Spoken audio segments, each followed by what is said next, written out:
Um alerta das últimas 24 horas coloca uma pergunta desconfortável no centro do desenvolvimento com inteligência artificial. Não é sobre um malware explorando uma falha remota.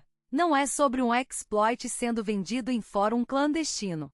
É sobre uma ferramenta legítima, usada para programar mais rápido, e sobre o quanto de código ela pode levar para a nuvem enquanto ajuda o usuário. A tese central deste Cyber Report é simples. O caso Grok Build mostra que agentes de inteligência artificial para código precisam de limites explícitos de coleta, não apenas promessas genéricas de privacidade ou botões de treinamento. E a pergunta dramática que vamos responder até o fim é: se um assistente de programação consegue enviar o repositório inteiro sem isso ficar claro para o usuário, quem controla de fato a fronteira entre produtividade e vazamento? O caso envolve o Grok Build, a interface de linha de comando de programação associada à Shai. Em 14 de julho de 2026, o The Hacker News publicou uma reportagem baseada na análise de um pesquisador que assina como Cereblab. Segundo essa análise, a versão 0.2.93 do Grok Build enviava repositórios JIT inteiros, incluindo histórico de commits, para um book de Google Cloud Storage operado pela Shai. O ponto sensível é que isso não era apenas o arquivo necessário para responder a uma tarefa. Era, segundo a captura, o pacote amplo do repositório. Antes de seguir, uma delimitação importante. Este episódio é defensivo.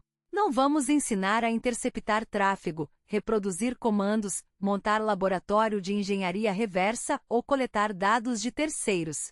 O objetivo é jornalístico e de segurança: entender os fatos confirmados nas fontes públicas, separar transmissão de treinamento, medir o impacto para empresas e listar controles para usar agentes de inteligência artificial sem transformar produtividade em vazamento. A alegação central de Cereblab é técnica e mensurável. No teste descrito, um repositório com arquivos que o modelo nunca precisaria ler gerou cerca de 192 kilobits no canal de conversa com o modelo, mas 5,10 gigabits no canal de armazenamento. Esse tráfego teria sido dividido em dezenas de partes e aceito com respostas HTTP 200. A análise também afirma que um arquivo canário, que o agente tinha sido instruído a não abrir, podia ser recuperado do bundle enviado. Em outras palavras, para aquele teste, o que saiu da máquina parecia acompanhar o repositório, não apenas a pergunta feita ao assistente. Esse detalhe muda a discussão. Todo agente de programação em nuvem precisa enviar algum contexto para funcionar. Se o usuário pede para explicar uma função, algum trecho de código provavelmente vai para o provedor. Isso é esperado. O problema é a fronteira. Enviar os arquivos efetivamente usados é uma coisa. Enviar o repositório rastreado inteiro, com histórico, é outra. O histórico pode conter segredos apagados do diretório atual, URLs internas, nomes de clientes, chaves antigas, estruturas de infraestrutura, comentários sensíveis e decisões de arquitetura que uma empresa jamais trataria como dado descartável. A reportagem também destaca uma confusão comum em privacidade de inteligência artificial. Desativar uma opção como melhorar o modelo pode significar que o dado não será usado para treinamento, mas isso não significa automaticamente que o dado não será transmitido, processado, armazenado temporariamente ou retido por outro motivo.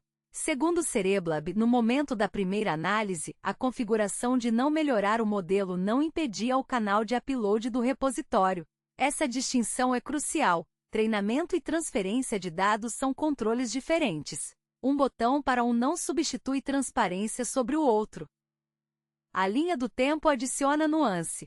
Depois da publicação inicial, o próprio material de Cereblab informa que em 13 de julho, a mesma versão 0.2.93 passou a receber do servidor flags como trace_upload_enabled falso e disable_codebase_upload verdadeiro. Em 6 capturas daquele dia, o pesquisador diz que não observou novos envios para V1 Storage.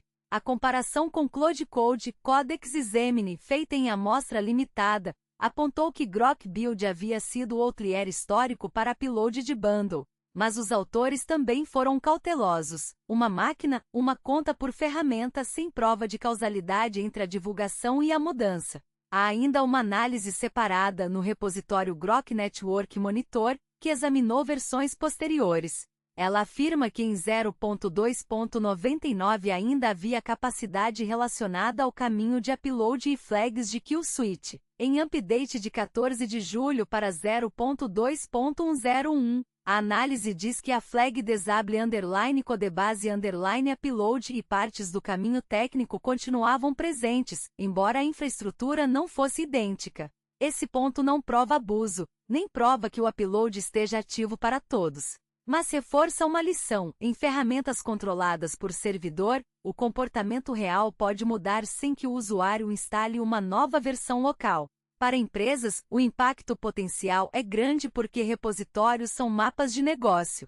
Um repo privado pode conter propriedade intelectual, integrações com fornecedores, nomes de sistemas internos, esquemas de banco de dados, testes com dados sintéticos parecidos com dados reais, scripts de implantação e fragmentos de segredo esquecidos em commits antigos. Mesmo quando nada disso é usado para treinar modelo, a simples transmissão para um serviço externo pode violar política interna, contrato com o cliente, requisito regulatório ou compromisso de residência de dados. A situação também expõe uma lacuna de governança. Muitas organizações liberam agentes de inteligência artificial para desenvolvedores como extensão de produtividade, mas não os classificam como ferramenta de exfiltração potencial. O agente recebe confiança porque é moderno, útil e vendido como assistente. Só que, do ponto de vista de risco, ele pode operar como cliente de rede com acesso a diretórios sensíveis. Se uma ferramenta consegue arquivar e enviar código, ela precisa entrar no mesmo inventário de DLP, gestão de fornecedores, revisão jurídica e auditoria que qualquer outro software que move dados corporativos. O que muda para times de segurança? Primeiro, inventário real liste quais CLIs e extensões de inteligência artificial estão instaladas, quais versões, quais contas usam, e se há controle central. Segundo, política de escopo. Agentes de código devem trabalhar em repositórios permitidos, com dados classificados e sem segredos no histórico. Terceiro, monitoramento de rede. Não é preciso transformar cada desenvolvedor em analista de pacote, mas proxies corporativos, logs de DNS, egress control e alertas de volume anômalo ajudam a perceber quando uma ferramenta envia muito mais do que a tarefa justificaria. Quarto, separação de ambientes. Projetos sensíveis não devem ser abertos em ferramentas sem contrato, sem avaliação de segurança e sem clareza de retenção. Para experimentos, use repositórios artificiais ou ambientes isolados. Quinto, higiene de GID. Se um segredo já caiu no histórico, não basta apagar do arquivo atual. É preciso revogar a credencial e tratar histórico como dado sensível. Agentes que leem ou empacotam repositórios tornam esse conselho ainda mais urgente. Sexto, contratos e documentação. Antes de aprovar uma inteligência artificial de programação, pergunte objetivamente: quais arquivos são enviados? O histórico JIT é incluído? Existe upload de telemetria ou trace separado do prompt? Por quanto tempo o dado fica armazenado? O cliente Enterprise tem opt-out de transmissão ou apenas de treinamento? Há logs de auditoria? O provedor consegue confirmar exclusão? Sem respostas claras, a ferramenta pode ser excelente para protótipos, mas inadequada para código de produção.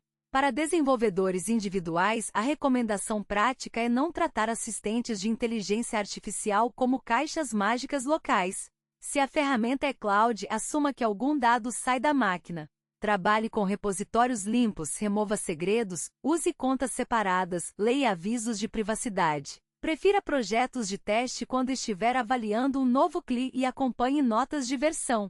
Se o provedor publica uma flag de desativação ou mudança server-side, isso é positivo, mas não substitui validação independente em ambientes críticos. Também precisamos reconhecer incertezas. As fontes públicas não provam que a Shai treinou modelos com esses repositórios. A análise afirma transmissão, aceitação e armazenamento. Treinamento é outra afirmação e deve ser tratada separadamente. Também não há nestas fontes prova de exploração criminosa do caso. E como o comportamento parece ter mudado por flags de servidor, qualquer medição é temporal. Vale para as versões, contas e datas testadas. O fato defensivo mais sólido é a necessidade de transparência e limite de escopo. A conclusão é direta. Agentes de inteligência artificial para código não são apenas editores com autocomplete. Eles são interfaces entre propriedade intelectual, infraestrutura, contas de nuvem e modelos remotos. Quando essa interface coleta mais do que o usuário espera, a superfície de risco cresce. O caso Grok Build deve virar checklist, saber o que sai, por que sai, para onde vai, por quanto tempo fica e quem pode desligar. Respondendo à pergunta inicial, a fronteira entre produtividade e vazamento é controlada por quem define e verifica o escopo de dados. Se o usuário não sabe que o repositório inteiro pode ser enviado, ele não controla essa fronteira. O futuro da programação com inteligência artificial não precisa ser menos ambicioso. Precisa ser mais explícito, auditável e proporcional ao risco do código que estamos colocando nas mãos desses agentes. Este foi o Cyber Report. Se sua equipe está adotando ferramentas de programação com inteligência artificial, a pergunta de hoje não é apenas quanto tempo isso economiza, é também quanto do nosso código sai da máquina para essa economia acontecer.